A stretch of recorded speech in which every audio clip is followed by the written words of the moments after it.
The heavy metal prophet presence, the iron cage. Part 1, the frequency of the fall. The scene opens in stark, high-contrast black and white, resembling an ancient, etched intaglio manuscript brought to shivering life. The sky is the color of bruised iron, ash or perhaps black snow, drifts downward, catching in the collar of a worn leather jacket. John Zerga Jr. stands at the edge of a rusted chain-link fence, looking dead into the camera. He doesn't yell. He doesn't have to. They tell you the apocalypse is going to be loud, Zerga says, his voice a grinding baritone that sounds like it's been dragged across Brooklyn asphalt. Bombs, sirens, the sky catching fire. A cinematic spectacle to distract you from the sleight of hand. But the real end of the world is quiet. It's a frequency shift. It's the moment you look at the evening news, and the anchor's smile doesn't reach their eyes, and the words they use don't mean what they used to mean. We spent millennia looking under the bed for monsters with claws and fangs, building walls of stone and steel to keep the wolves at bay. But what do you do when the wolf isn't at the door? What do you do when the wolf is the air you breathe? We've been living inside a rigged casino for 10,000 years, blaming each other for the house odds.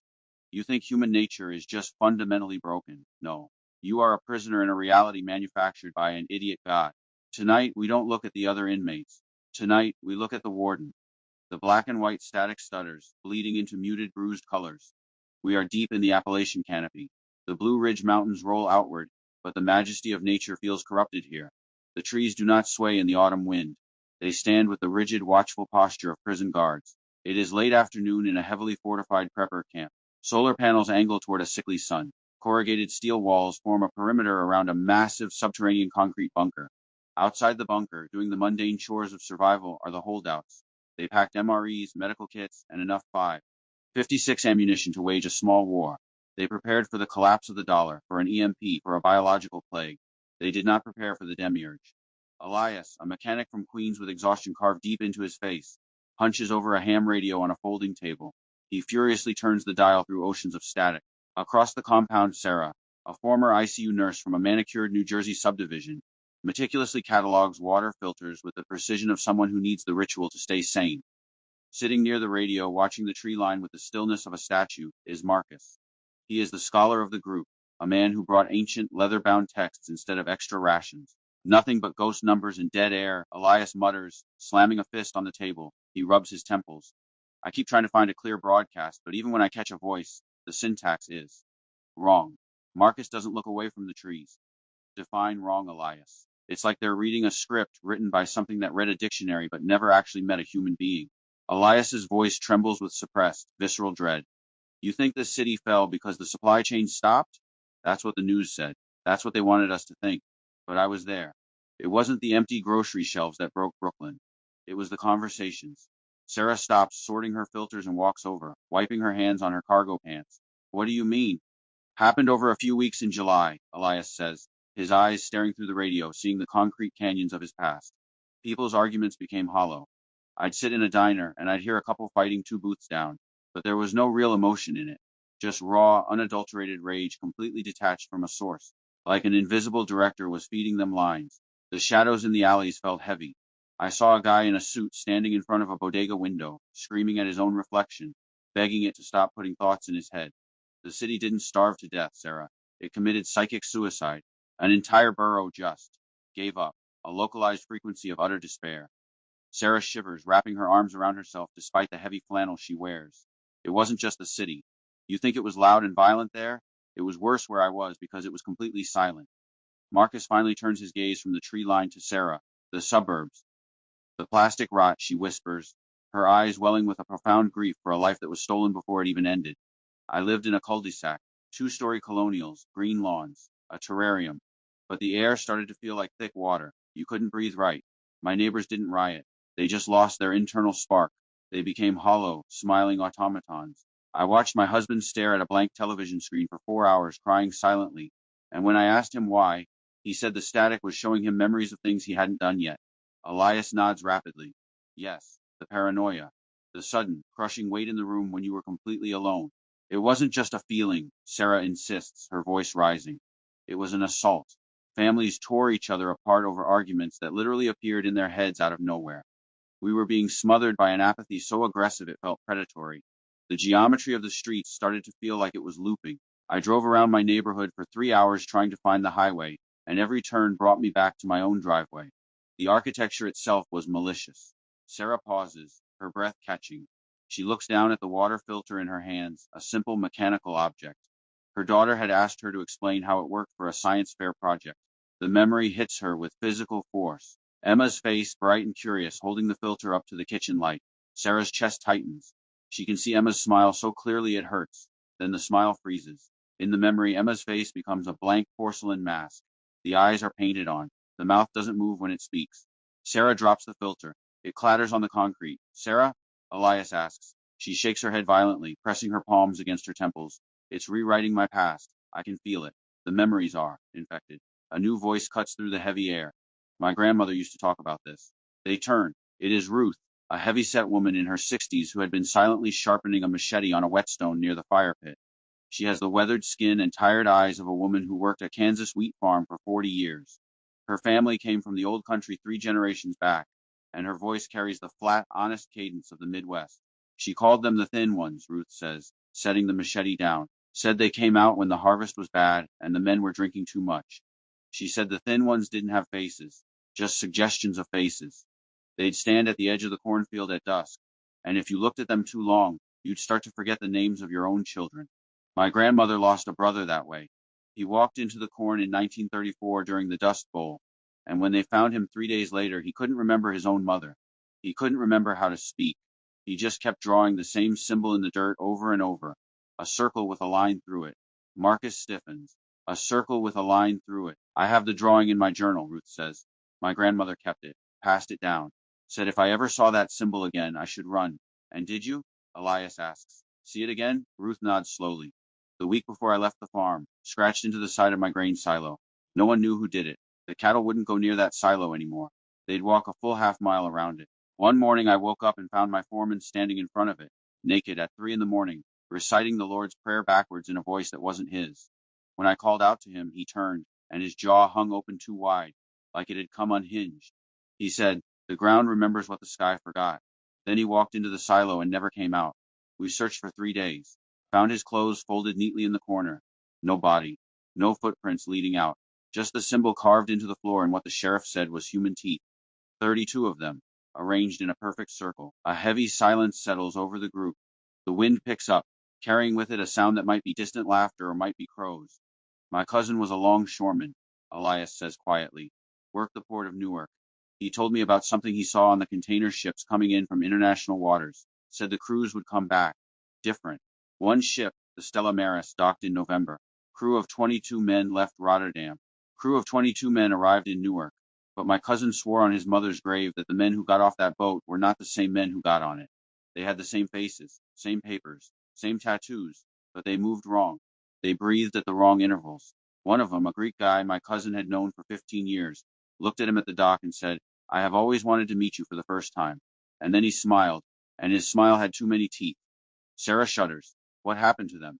Nobody knows. They cleared customs, walked off into the city. My cousin quit the docks that night. Said whatever came off that ship wasn't human anymore, and whatever was in the middle of the Atlantic was making more of them. Elias pauses. But that's not the worst part. My cousin went back to the records office a week later, pulled the manifest for the Stella Maris. The ship's original departure log from Rotterdam? It never existed. There was no record of the ship leaving any European port. According to the paperwork, the Stella Maris had been decommissioned in 1987 and scrapped for parts in a Turkish shipyard.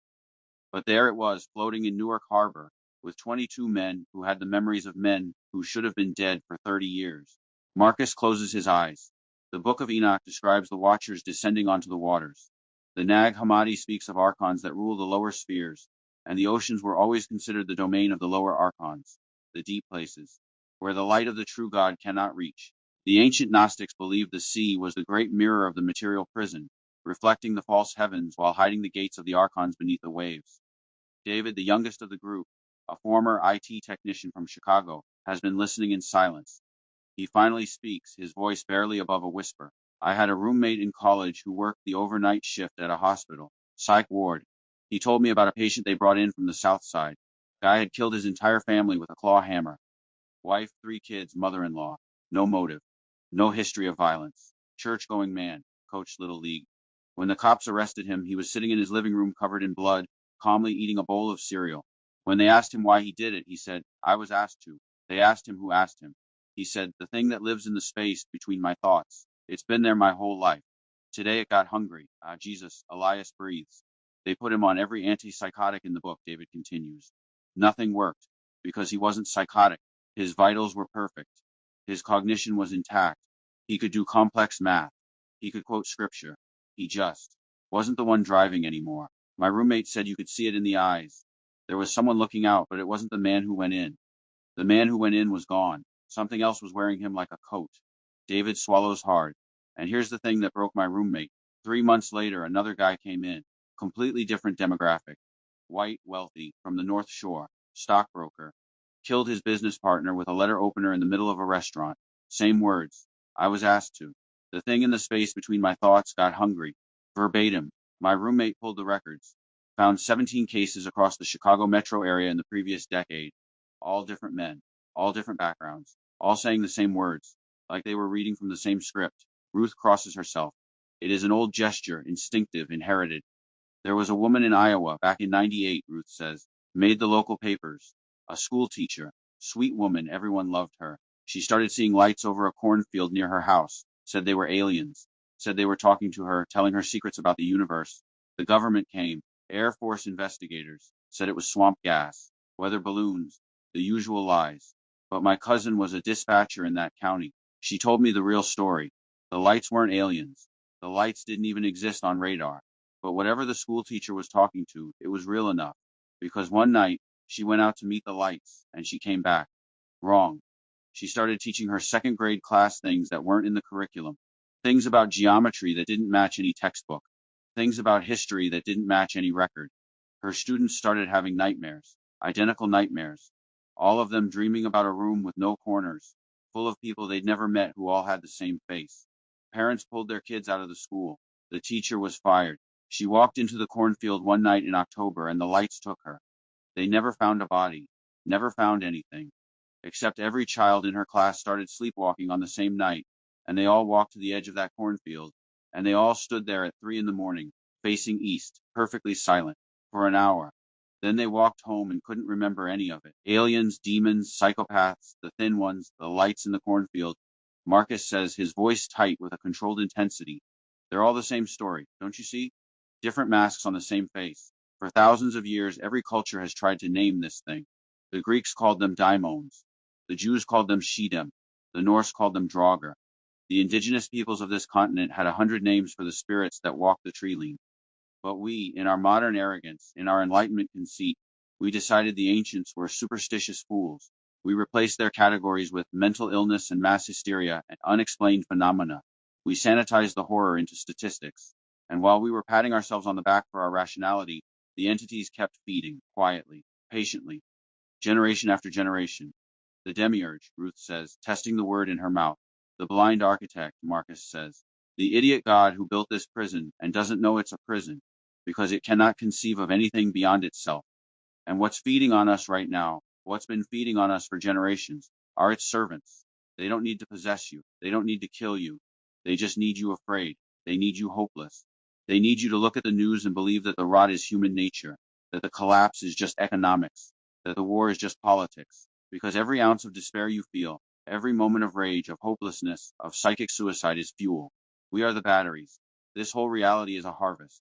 The ham radio on the table crackles to life. The static parts revealing a crisp, impossibly clear voice. It is a man's voice, delivering a news report with the upbeat, sterile cadence of a 1950s broadcaster. Good evening. This is your 6 o'clock news update. In economic news, inflation has reached a new milestone today, with the consumer price index rising to levels not seen since the Great Depression. Economists are calling it a controlled demolition of purchasing power. Families across the nation report being unable to afford basic necessities, with grocery bills doubling in the past 6 months. When asked for comment, the Federal Reserve Chairman stated, the suffering is transitory and necessary for the greater good. In international news, the war in the Eastern Theater has entered its third year, with casualty estimates now exceeding projections by a factor of 10. Military officials assure us the conflict is proceeding according to plan. In local weather, the atmospheric pressure is currently heavy with the sins of the fathers. Traffic on the interstate is flowing smoothly, though commuters are advised to ignore the weeping coming from the asphalt. The Dow Jones closed down today, bleeding from its eyes. Corruption investigations into several high-ranking officials have been quietly shelved, with prosecutors citing lack of public interest. In housing news, the average American can no longer afford to purchase a home in 95% of markets, a statistic experts are calling the new normal. In medical news, rates of suicide and overdose have reached record highs for the eighth consecutive year. Public health officials remind viewers that the despair you feel is your own responsibility. And now, a word from our sponsors. Behind the announcer's voice, the audio is layered with the unmistakable sound of a high society cocktail party, glasses clinking, polite laughter, the murmur of the wealthy and indifferent. Elias stares at the radio in horror. He reaches out and yanks the power cord from the battery bank. The radio dies. But the sound of the cocktail party laughter doesn't stop. It echoes very faintly from the canopy of the dead trees surrounding the camp. It is coming from every direction at once, from the shadows beneath the solar panels, from the air itself. They're here, Marcus whispers. They've been here the whole time. The testimonies telling the stories it called them. Fear is the beacon. We just lit a fire in the dark. The sun dips below the mountain ridge. It does not set so much as it is abruptly swallowed by the horizon. The temperature plummets 30 degrees in seconds. The breath of the survivors puffs into the air in white clouds. The smell of burnt copper and wet earth fills the compound. And from the edge of the tree line, where the shadows have grown too long and too dark, something is watching them. Something that has been watching them for a very, very long time. Ruth picks up her machete. Her hand is trembling. God help us, she whispers. Marcus shakes his head slowly, his eyes fixed on the tree line where the shadows are beginning to detach from the ground and stand upright. God isn't here, he says. That's the whole problem. End of part 1.